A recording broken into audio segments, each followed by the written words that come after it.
आज हम करेंगे चैप्टर 3 का क्वेश्चन नंबर 7। आइए रीड करते क्वेश्चन क्या है। क्वेश्चन आपसे कह रहा है if twice the first number x is 5 less than 7 times the second number y then which of the following equations is correct. और ये क्वेश्चन आपसे पूछा गया था आईबीसी ईयर 2024 में। ध्यान से रीड करें। क्वेश्चन ने आपको एक वर्ड प्रॉब्लम दी है, उस वर्ड प्रॉब्लम में से आपको क्या बनानी है, यहाँ इक्वेशन बनानी है और आपको बताना है कि इनमें से आपका कौन सा ऑप्शन करेक्ट रहेगा। काफी ज्यादा इजी क्वेश्चन है, चलिए स्टार्ट करते हैं। तो ध्यान से पढ़ें। पहले आपको क्या कहा गया है, if twice the first number x। पहला नंबर आपको क्या कहा गया है, x। तो देखते हैं, हमने लिखा जैसा आपको क्वेश्चन ने कहा है हम सिर्फ वैसा लिखेंगे। तो देखिए पहले उसने क्या कहा है, if twice the first number x। तो पहला नंबर था x, उसका आपको क्या कहा गया है, ट्वाइस। ट्वाइस का हमारा क्या मतलब होता है, दुगना। यानी जो x है वो किससे मल्टीप्लाई होगा, हमारा 2 से। तो इतनी सी जो बात थी, if twice the first number x, इतनी सी बात से हमने क्या कंक्लूड किया कि वो क्या लिख रहा है, 2x।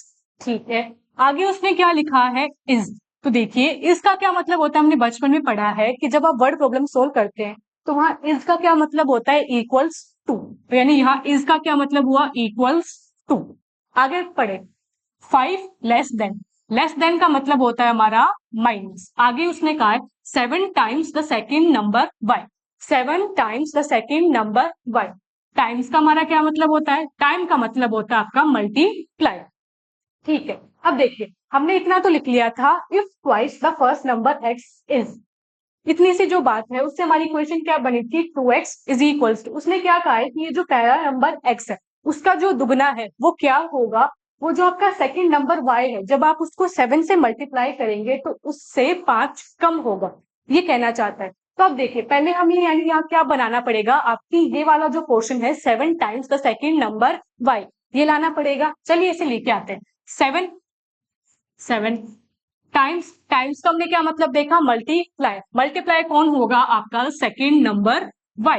सेकंड नंबर y जो है उसका 7 टाइम्स यानी 7 इंटू वाई।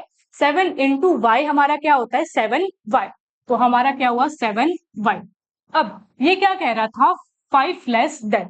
5 लेस देन का क्या मतलब है, उसमें से 5 क्या होगा, कम होगा।